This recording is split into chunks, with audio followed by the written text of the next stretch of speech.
Capítulo 2. A criação. Mediante a palavra do Senhor foram feitos os céus e os corpos celestes pelo sopro de sua boca. Pois ele falou, e tudo se fez. Ele ordenou, e tudo surgiu. Quando a terra saiu das mãos de seu Criador, era extraordinariamente bonita. Por toda parte, o solo fértil produzia uma vegetação exuberante. Não existiam pântanos lamacentos nem desertos áridos. Arbustos graciosos e flores delicadas agradavam a vista por toda a parte. O ar era puro e saudável. A paisagem era mais bonita do que os terrenos ornamentados do palácio mais luxuosos. Depois que a terra foi chamada à existência, repleta de todo tipo de vida animal e vegetal, o homem, a obra-prima do Criador, entrou em cena. Então disse Deus: façamos o homem à nossa imagem, conforme a nossa semelhança. Domine ele sobre toda a terra. E o Deus, o homem, a sua imagem, a imagem de Deus o criou. Homem e mulher os criou. De uma forma bem clara, está estabelecida a origem da raça humana. Deus nos criou à sua imagem. Não há razão para supor que evoluímos por meio de lentos graus de desenvolvimento a partir das formas inferiores de vida animal ou vegetal. A palavra inspirada descreve a origem da nossa raça não como estando relacionada ao desenvolvimento de uma linhagem de germes, moluscos e quadrúpedes, mas ao grande Criador. Embora tendo sido formado do pó, Adão era filho de Deus. Os seres criados de forma inferior não podem compreender o conceito de Deus. No entanto, foram feitos com a capacidade de amar e servir ao homem. Tu o fizeste dominar sobre as obras das tuas mãos, sobre os seus pés tudo pusestes, e até os animais selvagens, as aves do céu. Somente Cristo é a expressão exata do Pai. Mas Adão e Eva foram formados à semelhança de Deus. Sua natureza estava em harmonia com a vontade de Deus. Sua mente era capaz de compreender os propósitos divinos. Suas afeições eram puras. O apetite e as paixões estavam sob o domínio da razão. Eles eram santos e felizes por terem em si a imagem de Deus e obedecer à sua vontade perfeitamente. Quando nossos primeiros pais saíram das mãos do Criador, a face deles irradiava a luz da vida e da alegria. Adão era muito mais alto do que os homens que vivem atualmente. Eva era um pouco menor em altura, porém, suas formas eram nobres e cheias de beleza. Esse casal, sem pecado, não usava roupas artificiais. Eles estavam vestidos de uma cobertura de luz, semelhante à que os anjos usavam. Depois da criação de Adão, o Senhor Deus declarou: não é bom que o homem esteja só. Farei para ele alguém que o auxilie e lhe corresponda. Deus deu a Adão uma companheira que lhe correspondesse, que poderia ser uma com ele, em amor e simpatia. Eva foi criada de uma costela tirada do lado de Adão. Ela não deveria dominar como a cabeça, nem ser pisada sobre seus pés, como se fosse inferior, mas deveria estar ao seu lado, como sua igual, amada e protegida por ele. Ela era o seu segundo eu, mostrando isso a união íntima que deveria existir nesse relacionamento. Além do mais, ninguém jamais odiou o seu próprio corpo, antes o alimenta e dele cuida. Por essa razão, o homem deixará pai e mãe e se unirá à sua mulher, e eles se tornarão uma só carne. O casamento deve ser honrado por todos.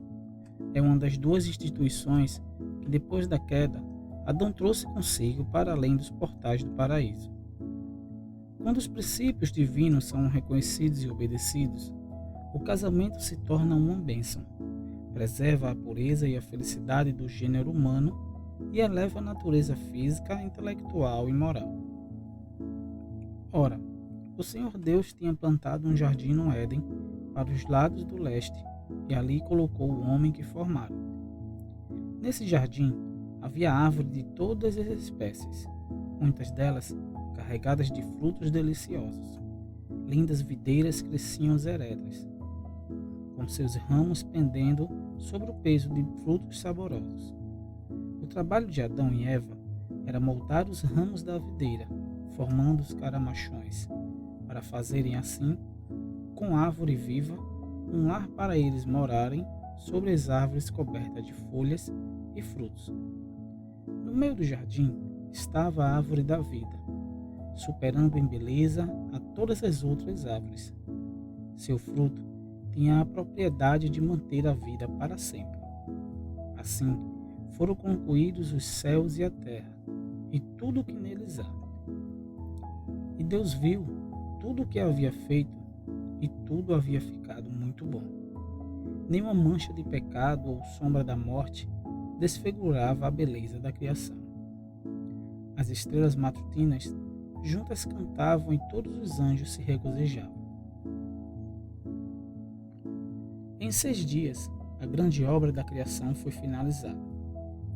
Deus, nesse dia, descansou. Abençoou Deus o 7º dia e o santificou, porque nele descansou de toda a obra que realizara na criação. Tudo era perfeito, digno de seu divino autor. E ele descansou, não como alguém que estivesse cansado, mas satisfeito com o trabalho realizado, fruto de sua sabedoria e bondade. Depois de repousar no 7º dia, Deus o separou como um dia de descanso. Seguindo o exemplo do Criador, os seres humanos deveriam repousar neste dia santo, não só para que pudessem refletir sobre a obra da criação de Deus, mas para que seu coração se enchesse de amor e reverência para com o Criador. O sábado foi dado para toda a família humana. Ao observá-lo, as pessoas demonstrariam, cheias de gratidão, seu reconhecimento ao Deus como seu Criador e legítimo soberano, que elas eram obras das suas mãos e sujeitas à sua autoridade. Deus viu que o sábado era muito importante para os seres humanos. Mesmo no paraíso, deveriam deixar de lado os próprios interesses durante um dos 7 dias. Precisavam de um sábado que o fizesse lembrar de Deus e despertasse neles a gratidão, pois tudo o que desfrutavam vinham das mãos do Criador. É plano de Deus que o sábado dirija a nossa mente para as obras que Ele criou. A beleza que reveste a terra é um testemunho do amor de Deus. As colinas eternas, as altas árvores, o botão que desabrocha e as delicadas flores, tudo nos fala de Deus. O sábado, que aponta para aquele que tudo fez, também nos convida a abrir o grande livro da natureza e encontrar nele a sabedoria, o poder e o amor do Criador. Nossos primeiros pais foram criados inocentes e santos, mas não estavam isentos da possibilidade de praticar o mal. Deus os fez seres morais e livres. Eles podiam escolher obedecer ou desobedecer. Antes de estarem eternamente seguros, a sua lealdade deveria ser provada. Logo no início, quando o homem passou a existir, Deus colocou uma restrição ao desejo de satisfação própria, um sentimento fatal que constituiu a base da queda de Lúcifer. A árvore do conhecimento deveria se tornar uma prova da obediência, fé e amor de nossos primeiros pais. Estavam proibidos de provar do fruto dessa árvore sob pena de morte. Precisavam ser expostos às tentações de Satanás. Porém, se suportassem a prova, seriam colocados fora do seu poder para desfrutar eternamente o favor de Deus. Deus colocou os seres humanos sobre a lei, súditos do governo divino. Ele poderia tê-los criado sem a faculdade de transgredir a lei. Poderia ter evitado que tocassem no fruto proibido. Mas nesse caso, Adão e Eva não passariam de meros robôs. Se eles não tivessem a liberdade de escolha, sua obediência seria forçada. Isso seria contrário ao plano de Deus, seria indigno dos seres humanos, por ele criados, e teria reafirmado a acusação feita por Satanás de que o governo de Deus não era justo. Deus fez os nossos primeiros pais pessoas corretas, sem nenhuma tendência para o mal. Apresentou a elas as mais fortes motivações possíveis para que se mantivessem fiéis. A obediência era a condição para a felicidade eterna e o acesso à árvore da vida. O lar de nossos primeiros pais deveria ser um modelo para outros lares, quando seus filhos saíssem para ocupar a terra. Hoje, as pessoas se orgulham dos edifícios magnificentes e casas riquíssimas que constroem, gloriando-se nas obras das próprias mãos. Mas Deus colocou Adão em um jardim. Esta era uma lição para todos os tempos. A verdadeira felicidade não é encontrada na satisfação do orgulho e do luxo, mas na comunhão com Deus por meio das obras que Ele criou. O orgulho e a ambição nunca serão satisfeitos. Porém, as pessoas verdadeiramente sábias encontrarão prazer real nas fontes de alegria que Deus colocou ao alcance de todos. Ao casal no Éden, foi confiado o jardim para cuidar dele e cultivá-lo. Deus designou o trabalho como uma bênção para ocupar a mente, fortalecer o corpo e desenvolver as suas habilidades. Por meio das atividades mentais e físicas, Adão encontrava um dos maiores prazeres de sua santa existência. É um erro considerar o trabalho uma maldição, mesmo que ele traga cansaço e dor. Há pessoas ricas que olham com desprezo para as classes trabalhadoras, mas isso não está em harmonia com o propósito de Deus ao criar o homem. Adão não deveria ficar na ociosidade. Nosso Criador, que compreende o que é melhor para a nossa felicidade, designou a Adão o seu trabalho. A verdadeira alegria da vida é encontrada apenas por homens e mulheres que se dedicam ao trabalho. O Criador não preparou nenhum espaço sequer para a prática da preguiça.